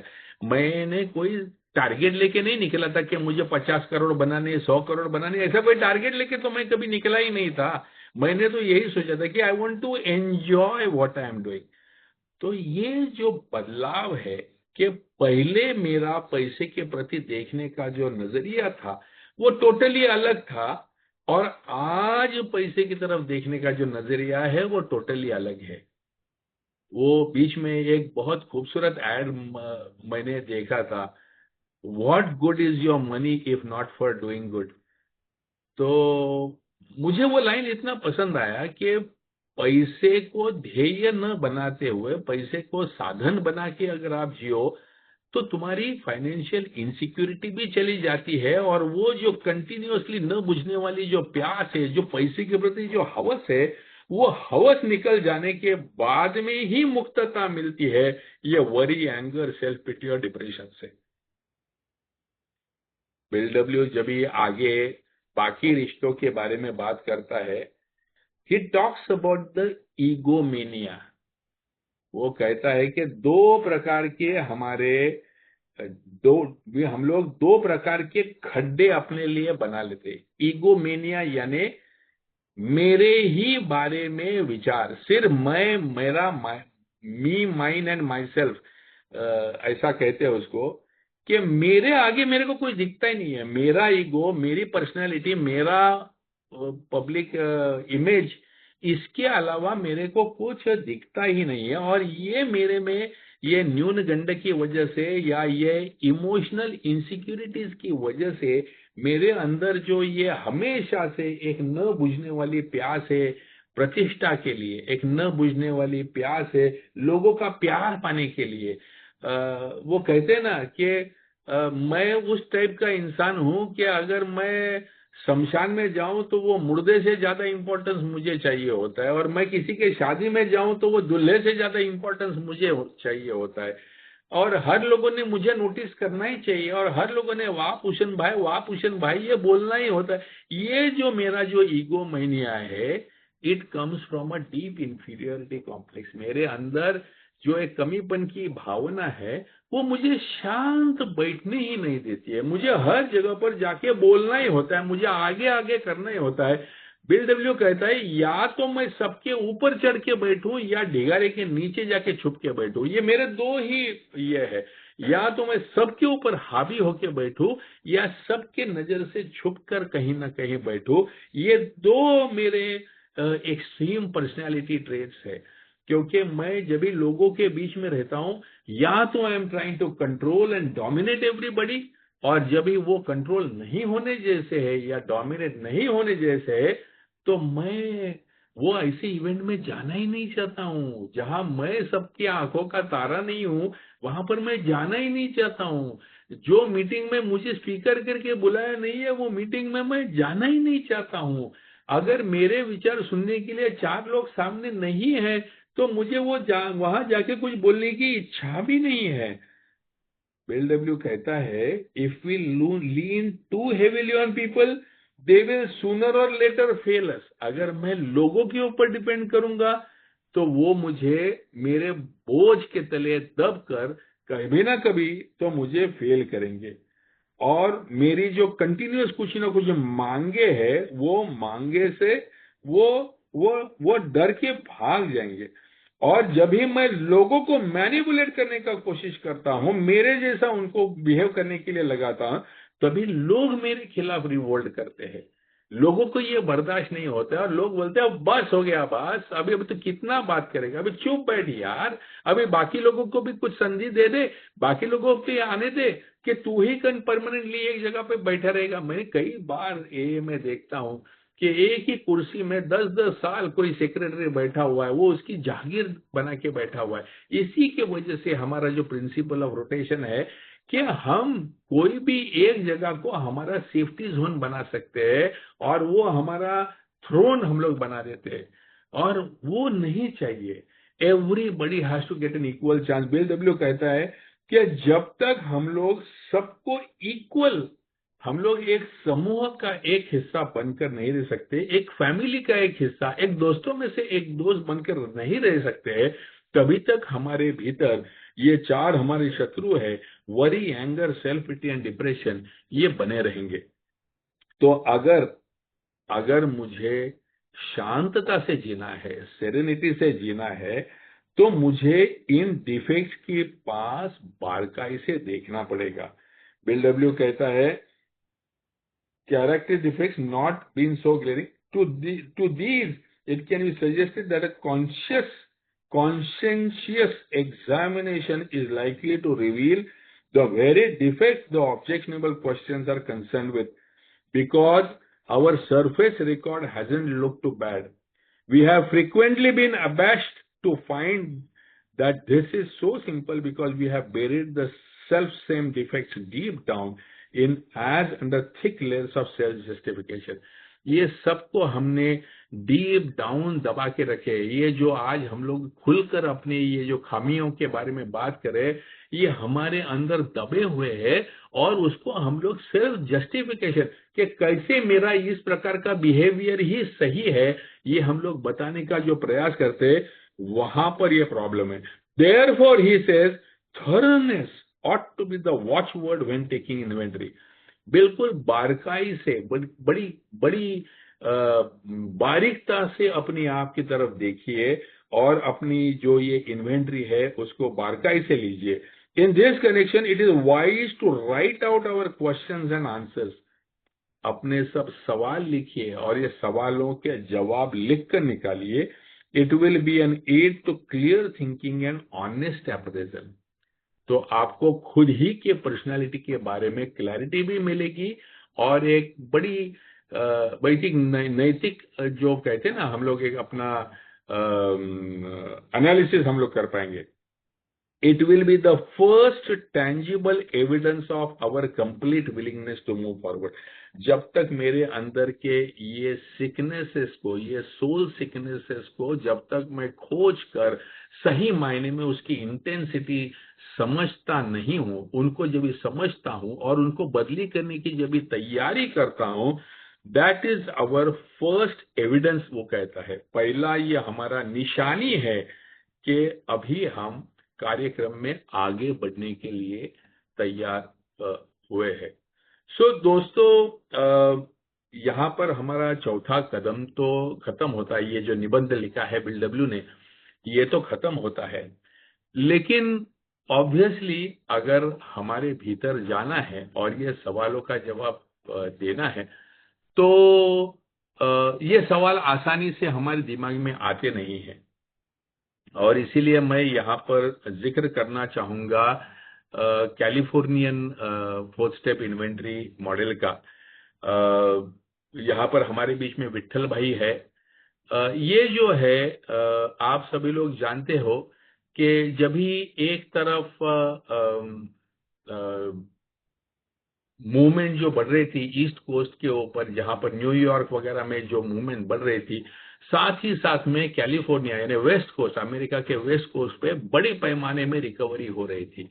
और वहां पर कैलिफोर्निया के सदस्यों ने बैठकर कुछ सवाल उन्होंने कि अपना चौथा कदम अगर बड़ी बारकाई के साथ में, ये जो सोल सिकनेस, ये जो बारकाई है, जहां जहां पर मेरे पैदा होने से लेके मेरे बड़े होने तक मेरे ऊपर जो भी इमोशनल अत्याचार हुए हैं, ये अत्याचारों के वजह से मेरे अंदर इमोशनल स्कार्स हुए हैं, जो भी मैल एडजस्टमेंट्स हुई है वो उसके वजह से है। जो मेरे रिश्ते बिगड़े हुए, मेरे लोगों के प्रति देखने के मेरे नजरिया बदले हुए, ये उसके पीछे मेरा इतिहास है। और ये इतिहास को बारकाई से स्टडी करने के हेतु उन्होंने कुछ सवाल बनाए हैं। ये कैलिफोर्नियन 4 स्टेप इन्वेंट्री के नाम से जाने जाते हैं, इंटरनेट पे भी अवेलेबल है। लेकिन इसी का हमारे रिवाइवर ग्रुप के सदस्यों ने इंग्लिश का हिंदी में भी भाषांतर किया हुआ है, मराठी में भी भाषांतर किया हुआ है। तो अगर आप लोगों को ये बारकाई से ही आपकी 4 स्टेप करनी होगी, तो ये मैं विट्ठल भाई को रिक्वेस्ट करता हूं कि वो इन्वेंट्री के सवाल जो है ये अपने चैट ग्रुप के ऊपर आप पोस्ट करिए, ताकि सभी को अपनी इन्वेंट्री लिखने में आसानी होगी। उसमें अपना बचपन, एडोलेसेंस और एडल्टहुड, ऐसे 3 टप्पे में हमारे मन को कैसे, हमारी पर्सनालिटी कैसे डेवलप होते गई, क्या क्या घटक थे हमारे विकृति बनने में कारणीभूत क्या थे, ये सभी का एक अंदाजा। अगर ये आप सही ढंग से डिटेल में लिखते हो, लगभग 200-250 सवाल है, इनके जवाब आप अगर लिखते हो, तो जब भी आप आपके 5th स्टेप में स्पॉन्सर के साथ में बैठोगे तो बड़ा मजा आएगा आपको खुद को समझने में, और आपके स्पॉन्सर को आपको समझने में बड़ी मदद मिलेगी। तो मुझे ऑलरेडी समय पूरा हो चुका है, मुझे बोलने के लिए ये हम दोनों को ये जो अपॉर्चुनिटी मिली है, बहुत बहुत धन्यवाद। And wish you all very very happy writing of your 4th step. Over to you Chandu. Thank you Bhushan ji, thank you Lucky ji. दोस्तों, मीटिंग का समय हो चुका है। अगर कोई बर्निंग डिजायर टाइप कोई क्वेश्चन है, सवाल है, तो आप पूछ सकते हैं, वरना हम मीटिंग क्लोज करते हैं। अपना हाथ ऊपर करिए।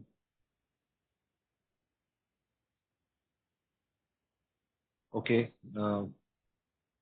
तो दोस्तों, चंदू भाई, आप सबका हाँ, पूछिए। हाँ, कौन? विठल बात कर रहा हूँ। मैं वो हाँ, विठल। क्वेश्चनियर है वो, हाँ वो सब मैं आपको भेजता हूँ, आप व्हाट्सएप ग्रुप में डाल हाँ हाँ दीजिए। हाँ हाँ हाँ हाँ हाँ, बढ़िया बढ़िया हाँ बढ़िया। हाँ हाँ। मैं कर। तो दोस्तों, आप सबका धन्यवाद रिवाइवर ग्रुप की मीटिंग के लिए।